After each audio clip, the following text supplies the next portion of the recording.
जय हिंद दोस्तों, स्वागत है आप सभी का आपके अपने YouTube चैनल जैकपुर पे। तो आज के इस वीडियो में हम लोग क्लास 11 का हिस्ट्री का सेट 4 करने वाले हैं। इसके पहले भी 3 सेट चैनल पे अपलोड है जो आपके अर्धवार्षिक परीक्षा और ऐसे वन एग्जाम के लिए इंपॉर्टेंट है, तो उसको जाकर के प्लेलिस्ट में जरूर देखिएगा। तो चलिए शुरू करते हैं। हम चैनल पर पहली बार आएँ तो सब्सक्राइब करके घंटी वाले आइकन को दबा लीजिएगा, वीडियो को लाइक एंड शेयर कर दीजिएगा। चलिए पहला सवाल है आपका जो इंपॉर्टेंट है। देखिए आज के इस वीडियो में ना सवाल बहुत ज़्यादा है, लेकिन हम लोग उसी सवाल को देखेंगे जो इंपॉर्टेंट होगा।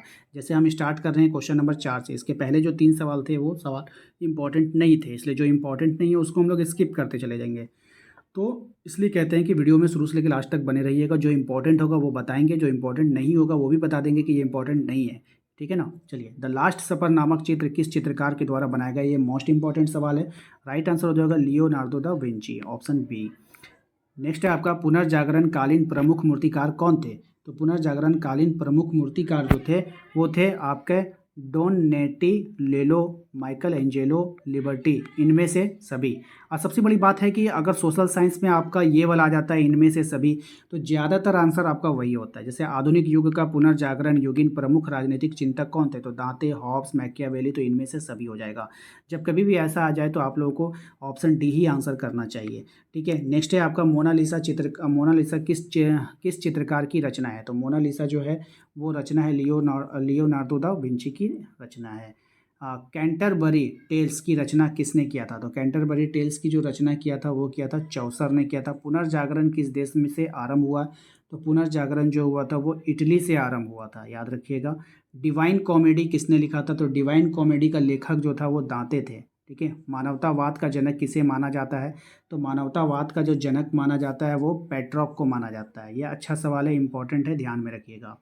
यूरोप में आधुनिक युग का प्रारंभ कब होना माना जाता है? ये भी सवाल मोस्ट इंपॉर्टेंट की श्रेणी में आता है। तो 1453 ईस्वी में। तुर्कों से बचकर कई यूनानी विद्वान अपने ग्रंथों के साथ कहाँ पहुँच गए थे? तो वो पहुँच गए थे इटली। ठीक है। नेक्स्ट है आपका थॉमस मोर ने यूटोपिया का प्रकाशन किया। थॉमस मोर ने यूटोपिया का प्रकाशन किया था 1516 ईस्वी में। लूथर ने बाइबल का जर्मन अनुवाद कब किया था? तो इसने किया था आपका 1522 ईस्वी में। ठीक है। नेक्स्ट है आपका निम्नलिखित में से किसे यूरोप का कालिदास कहा जाता है? तो यहाँ पर जो यूरोप का कालिदास कहते हैं वो शेक्सपियर को कहते हैं। नेक्स्ट है आपका सौरमंडल के ग्रहों की गति संबंधित सिद्धांत का प्रतिपादित किया था किसने? तो ये किया था आपका केपलर ने। किसने किया था? केपलर ने किया था। चलिए अगले सवाल पे आते हैं। अगला सवाल है हमारा द पाइटा नामक चरित्र किसकी कृति है? ये भी सवाल अच्छा है, इंपॉर्टेंट है, देख लीजिएगा। तो ये माइकल एंजेलो की कृति है। ठीक है। उसके बाद जो है हमारा the civilisation of the Renaissance नामक पुस्तक की रचना किसने किया था? तो इस पुस्तक को किया था जैकब बर्कहार्ट ने। तुर्कों ने किस वर्ष कुस्तुनिया पर विजय प्राप्त किया था? ये भी सवाल इंपॉर्टेंट है। तो ये किया था 1453 में। अगला सवाल है हमारा अरवाकी लुकायो के लोग कहाँ रहते हैं? तो ये जो रहते हैं आपका कैरिबियाई द्वीप समूह में। उतना इम्पोर्टेंट नहीं है लेकिन फिर भी ध्यान में रखना है। पृथ्वी अपनी धुरी पर घूमती है, यह सिद्धांत किसने प्रतिपादित किया था? तो ये जो सिद्धांत दिया था ये कॉपरनिकस ने दिया था। ये सवाल बहुत ही इंपॉर्टेंट है, याद रखिएगा। रेनेसां का शाब्दिक अर्थ क्या होता है? तो रेनेसां का जो शाब्दिक अर्थ होता है वो होता है पुनर्जन्म। पुनर्जागरण सर्वप्रथम किस देश में आया था? तो पुनर्जागरण सर्वप्रथम जो आया था वो आया था आपका इटली में आया था, याद रखिएगा। कहाँ पे आया था? तो इटली में आया था, ऑप्शन सी हो जाएगा। 14वीं सदी के यूरोप के बारे में जानकारी के कौन से स्रोत हैं? तो ये जो जानकारी के स्रोत हैं ये हैं आपका मूर्तियाँ, चित्र और मुद्रित पुस्तकें हैं, तो इसलिए उपयुक्त में से सभी हो जाएगा। नव जागरण की विशेषता इनमें से कौन सी है? तो नव जागरण की जो विशेषता है इनमें से हो जाएगा आपका यथार्थवाद की ओर, मानवतावाद की ओर, तर्क की प्रधानता की ओर। तो उपरोक्त में से सभी। जब कभी भी ऐसा सवाल आए तो ध्यान रखिएगा, ऑप्शन डी ही हमारा आंसर होगा। नव जागरण आंदोलन के प्रमुख केंद्र का नाम आपको बतानी है, तो राइट आंसर हो जाएगा आपका Venice, Florence, Geneva, option D.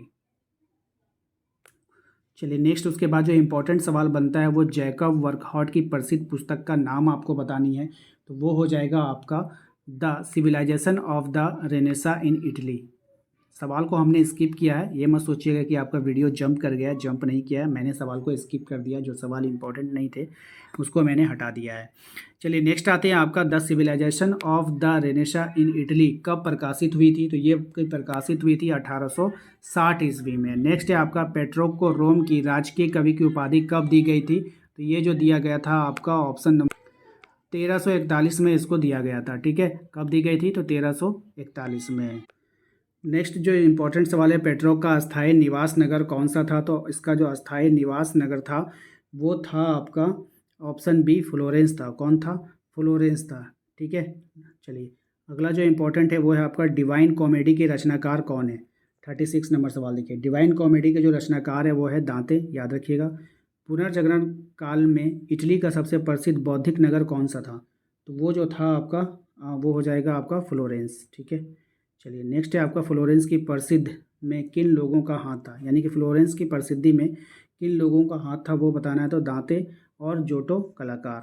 ठीक है, जोटो ने किस प्रकार के चित्र बनाए थे? तो जोटो ने जो किस प्रकार के चित्र बनाए थे? जीते जागते रूप चित्र बनाए थे उसने। ठीक है, अगला सवाल है हमारा, किन शताब्दियों को अंधकार युग के नाम से भी जाना जाता है? ये भी सवाल मोस्ट इंपॉर्टेंट है, याद रखिएगा।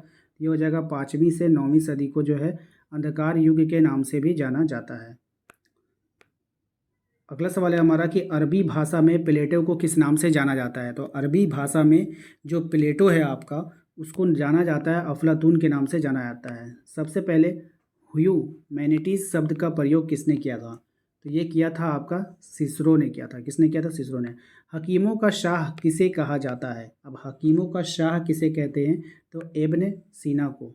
किसको कहते हैं? इब्न सीना को। दी पाइटा डेविड नामक प्रसिद्ध चित्रों का निर्माण किसने किया था? तो ये किया था आपका माइकल एंजेलो ने। न्यू टेस्टामेंट क्या है? तो न्यू टेस्टामेंट जो है आपका बाइबल का एक खंड है। ये इंपॉर्टेंट है भाई, इसको ध्यान में रखना है। क्वेश्चन नंबर 45 को, छापे खाने में सर्वप्रथम कौन सी पुस्तक छपी थी? ये भी आपका इंपॉर्टेंट सवाल एग्जाम में आता है। तो बाइबल छपी थी। ठीक है, नेक्स्ट आते हैं आपको, 15वीं शताब्दी के दौरान किन किन परिवारों में महिलाओं को अधिक महत्व दिया गया था? तो किस में? तो व्यापारी में। ग्रेगियन कैलेंडर किस पोप के द्वारा पेश किया गया था? तो ये जो पेश किया गया था ये ग्रेगरी 13 के द्वारा पेश किया गया था। यूरोप और चीन के बीच व्यापार की शुरुआत कब हुई थी? तो ये शुरुआत हुई थी आपका 12वीं सदी में। द प्रिंस नामक पुस्तक किसने लिखा था? तो द प्रिंस नामक पुस्तक को लिखा था आपका मैकियावेली ने लिखा था। ये इंपॉर्टेंट है आपके एग्ज़ाम के लिए। ठीक है, पुनर्जागरण काल में महिलाओं को शिक्षा प्राप्त करने के लिए किसने प्रेरित किया था? तो ये प्रेरित किया था कंसदरा फडेल ने। इब्न रुशद कहाँ के अरब के दार्शनिक थे? तो आपको बतानी है, राइट आंसर हो जाएगा इसका स्पेन के थे। On the dignity of man पुस्तक किसके द्वारा लिखी गई थी? मोस्ट इंपॉर्टेंट सवाल रहेगा एग्जाम के लिए। तो ये हो जाएगा पिको डेला मिरांडेला। ठीक है, अगले सवाल पे आते हैं। अगला सवाल है हमारा, ग्यूटो कौन था? क्या है? ग्यूटो कौन था? तो एक कलाकार जिसने आजीवन चित्रांकन किया था। अमेरिका की खोज कब और किसने किया था? मोस्ट इंपॉर्टेंट सवाल रहेगा एग्जाम के लिए। तो ये हो जाएगा आपका 1492 ईस्वी में कोलंबस ने किया था। नेक्स्ट है आपका, फ्लोरेंस के भव्य गुंबद का परिरूप किस वास्तुकार ने प्रस्तुत किया था? तो राइट आंसर हो जाएगा फिलिप्पो ब्रूनेलेसी ने। दूरबीन का आविष्कार किसने किया था? तो दूरबीन का आविष्कार किया था गैलीलियो ने। याद रखिएगा, इंपॉर्टेंट रहेगा एग्जाम के लिए। गुरुत्वाकर्षण का सिद्धांत किसने दिया था? तो गुरुत्वाकर्षण का सिद्धांत दिया था न्यूटन ने। लंदन में रॉयल सोसाइटी की स्थापना कब हुई थी? मोस्ट इंपॉर्टेंट सवाल रहेगा एग्जाम के लिए। तो राइट आंसर हो जाएगा 1660 ईस्वी में। अगला सवाल है आपका, मार्टिन लूथर ने किस नीति का प्रचार किया था? तो मार्टिन लूथर ने जो नीति का प्रचार किया था वो सुधारवादी नीति का प्रचार किया था। आशा करते हैं आप लोगों को आज का ये वीडियो पसंद आया होगा। वीडियो अच्छा लगा तो वीडियो को लाइक करके चैनल को सब्सक्राइब कर लीजिएगा। इस वीडियो को सपोर्ट किया था अर्जुन ने, दृष्टि ने, बबीता ने, बिट्टू ने, पायल ने, मनीष ने, आनंद ने। यदि आप भी हमारे वीडियोस को सपोर्ट करना चाहते हो तो वीडियो को लाइक करके और कमेंट बॉक्स में अपना नाम और अपने शहर का नाम जरूर लिखें। मिलते हैं हम लोग अपने अगले वीडियो में। Thank you.